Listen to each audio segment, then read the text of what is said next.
Hello, welcome to my mini lecture, Introduction to Phylogeny. To orient you a bit, in chapter 25, we cover the vast amounts of change that has occurred in 3.5 billion year history of life. But this mini lecture will cover how we study the history of life. One of the ways we study is fossil record, but this other way is looking at phylogenetic trees. And we'll talk a little bit about that in this mini lecture. To give you some terminology that will help you, is that phylogenetic trees are composed of taxon, and that can be named group at the tip. And so that can be at the species level, the genus level, or larger level like domains. So you need to look at the taxon or taxa at the tip. And the node is a speciation event. So the node will be these small meetings of lines. So those will be the nodes. And the branches will be populations through time. Then we'll talk a bit about the root, which is the base of the tree, the most ancestral species. The outgroup would be a species that's closely related to the group in question, but it's not part of the actual group, and we'll give you some examples of that. And then a primitive or ancestral trait will be a trait that is found in these ancestral species, but not in the derived species. And we'll talk a little bit about that, or the derived taxa, I should say. They're not always going to be species on a phylogenetic tree. So we're going to talk about particularly a group that's called a monophyletic group. And that's a common ancestor, say for example, C, and all of its descendants. So this would be a monophyletic group. It's an ancestor and all of its descendants. And we use those and we talk about those as clades or lineages. And these monophyletic groups will have a derived character or trait, which comes from the ancestral trait but is new for that group. Okay, so it's a character transformation. Remember that trees will tell you evolutionary history. So tree diagrams will represent actual history of evolutionary lineages that have branched over time. So this is how we represent them, and this is how we see them in Darwin's original drawings of phylogenetic trees. And so you want to remember the ancestral species is here, and the descendant species, or the species that we're looking at, are here. And remember, we say the term species, but often it can be other taxon. You can be looking at genera, you can be looking at larger taxon. And remember that these trees can look all sorts of different ways. So trees can be drawn this way, they can be drawn upside down, they can be in this more boxy form, and they can be flipped. So just remember that all these depict the same evolutionary history. And you can flip them. So remember or think of them as sort of, they can swivel here. So I could flip D and E and it would still have the same relationship.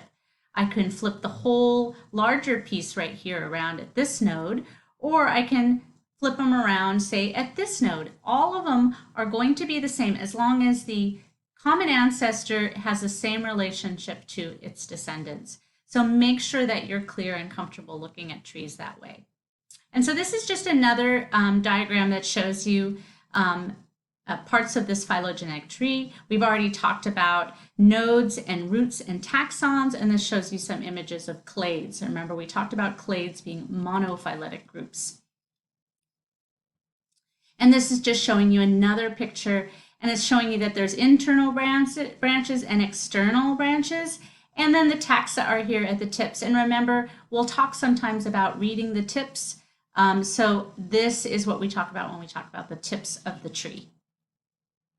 And this is just another picture that shows the same thing. So you have lots of different ways that a phylogenetic tree is represented. And remember that this point here, this node, is going to denote a common ancestor. So A and B share a common ancestor here, and C and D share a common ancestor here, but C and D share a common ancestor with E down here, and all of them share a common ancestor down here.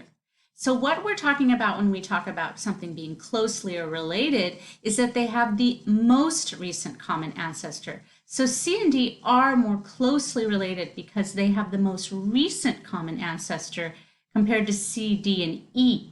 So E is more distantly related because their common ancestor is more distant. So remember that it's about where the most recent common ancestor is. This is a bunch of different terms that you should be comfortable discussing. There is a great link for this in the slides of this small mini lecture. And this is a phylogenetics primer, so this will give you some of these. But we'll go over some of these characters here and some of these terms here in this mini lecture. This is just showing you a phylogenetic tree that we're going to go through over the period of this quarter when we talk about animals. And what you're going to see is that we see different traits show up as animals evolve. So different new traits are going to be noted sometimes here as we talk about the phylogenetic tree. And sometimes it will have a dash through it. And this is just showing you the same concept of this idea of common ancestry. So if I asked you which of the 5 dots in the tree correspond to the most recent common ancestor of a mushroom and a sponge, you might want to be like, oh, where they have this one right here. But remember, this is a common ancestor of a sponge and a mouse. The most recent common ancestor of a sponge and a mushroom is going to be here, okay? But which dot represents all the ancestors to living organisms here on the tree? This would be this one right here. Not here because this is not a node. This is just a dot drawn on there. So it's going to be B is the common ancestor to all of these organisms, okay? And remember that a clade includes all and only the descendants of a particular ancestor. So imagine it's like I'm snipping. So you might hear about the snip test. So if you can snip it with a scissor and cut the whole branch off, that would be a clade or a monophyletic group. And this is showing you some monophyletic groups here. You can see I circle the ancestor and all the descendants. But there's 2 other types of groups that we're going to talk about: paraphyletic groups and polyphyletic groups. Paraphyletic groups are an ancestor and some, but not all of the descendants. So you can see here, it'll be the ancestor and some, but this one's left off. In this case, this whole group is left off. In this case, this one is left off. And so this is going to be some, but not all of the descendants. And here's another grouping right here. A polyphyletic group is going to be individuals that do not share common ancestry. So there's no common ancestor between this dot and this dot down here in this grouping. There's just this grouping here and this grouping here, and there's no big circle that includes the common ancestor, and that's going to be a polyphyletic group. And we're going to talk a tiny bit more about that in this. And so here's another image here.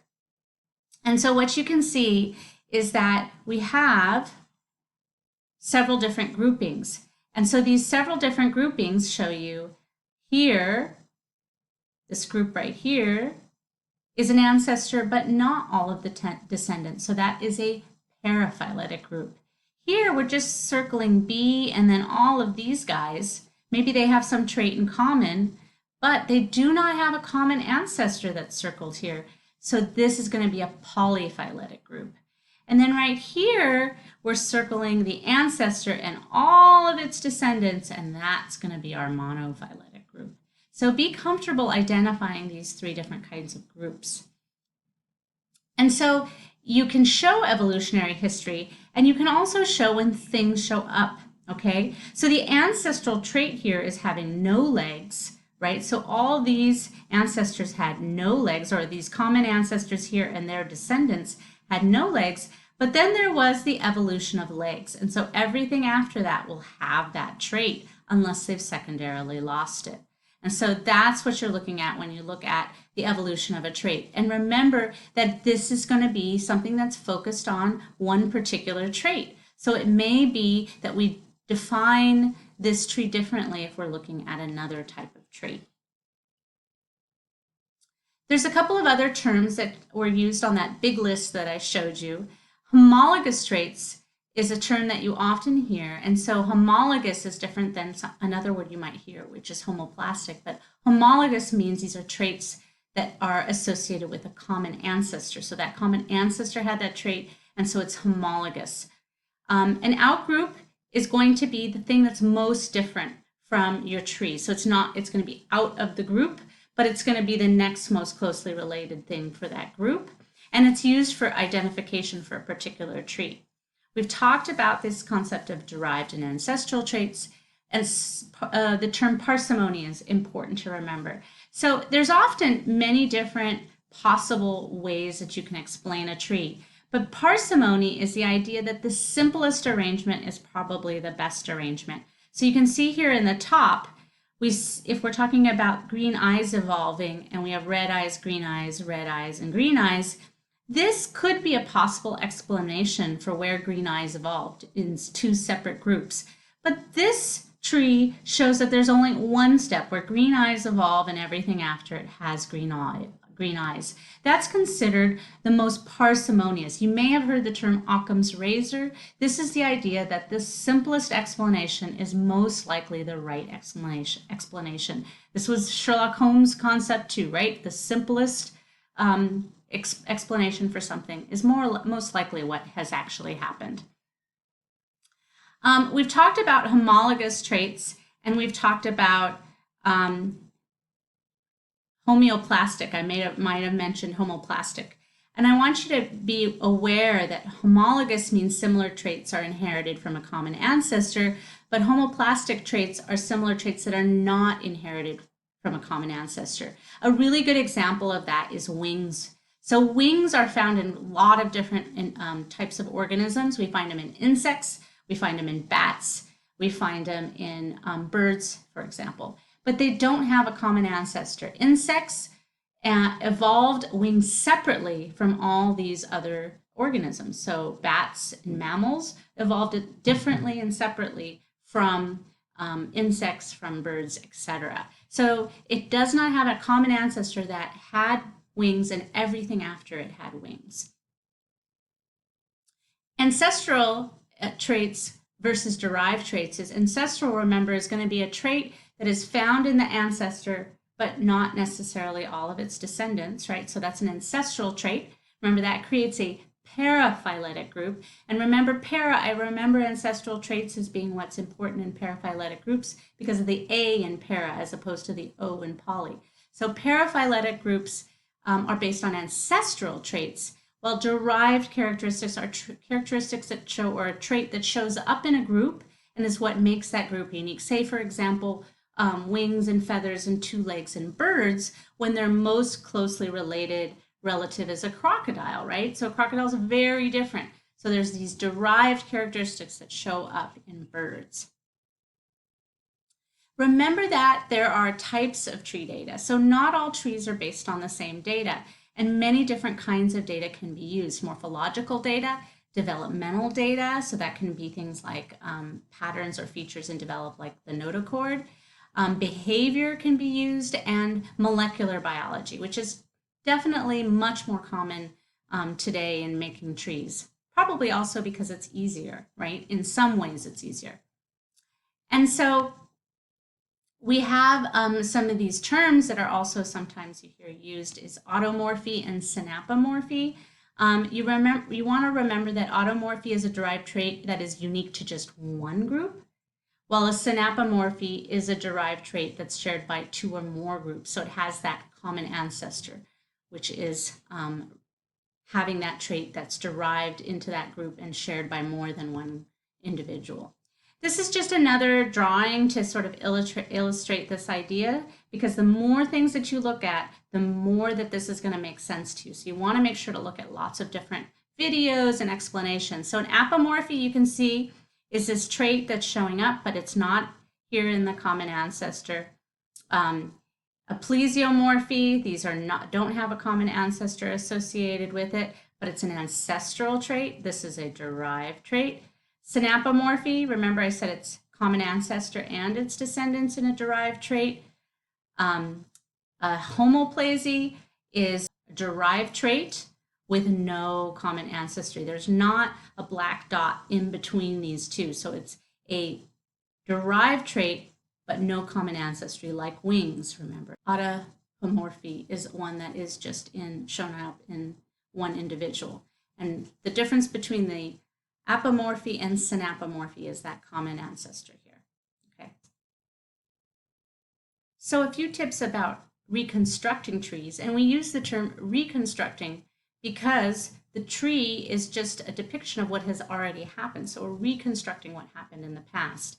Is that you use information to create cladograms. And so when you're going to do, say, drawing a tree yourself, you're going to want to pick characters that you think are important for your groupings, and then you score whether the individual has the trait or doesn't have the trait. And you can see here a bat has the trait in all of these cases, but a bird maybe only has one, and a mouse has two, and a salamander has none of those traits. So that can be one way that you score.